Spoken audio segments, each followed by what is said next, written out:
ในตอนบ่ายวันที่20พฤศจิกายน2025นี้อยู่ที่ห้องประชุมกลุ่มเศรษฐกิจเมืองปักกะดิ่งแขวงบริคำไซได้มีพิธีประกาศแต่งตั้งห้องหัวหน้าห้องการศึกษาธิการและกีฬาเมืองปักกะดิ่งภายใต้การเป็นประธานของท่านแก้ววงทองกรมมะแสงประธานคณะกรรมการปกครองเมืองปักกะดิ่งมีหัวหน้าห้องการออมข้างเมืองพร้อมด้วยคณะห้องการศึกษาธิการและกีฬาพร้อมด้วยผู้อำนวยการโรงเรียนทั่วเมืองเข้าร่วมอย่างพร้อมเพรียงในพิธีได้ผ่านข้อตกลงประธานคณะกรรมการปกครองเมืองปักกะดิ่งเลขที่574ทับคปมว่าด้วยการแต่งตั้งห้องหัวหน้าห้องการศึกษาธิการและกีฬาเมืองปักกะดิ่ง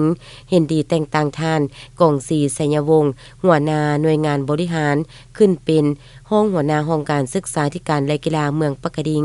หลังจากนั้นก็ได้มีพิธีมอบพับข้อตกลงดังกล่าวนั้นอย่างเป็นทางการเป็นเกียรติมอบโดยแม่นท่านแก้ววงทองกรมมะแสงประธานคณะกรรมการปกครองเมืองและในตอนท้ายของพิธีประธานก็ได้กล่าวย่องโยสมเสยต่อผลงานที่สหายญาติมาได้ในระยะผ่านมาเคียงคู่กันนั้นก็ยังได้ชี้นำให้สหายที่ถูกแต่งตั้งรับผิดชอบหน้าที่ใหม่จงได้ยกสูงพละบทบาทของตนต่อหน้าที่การเมืองที่ถูกมอบหมายอย่างต่างหน้าและห้าวหันสามารถเป็นแบบอย่างนำหน้าที่ดีให้แก่พนักงานผู้สืบทอด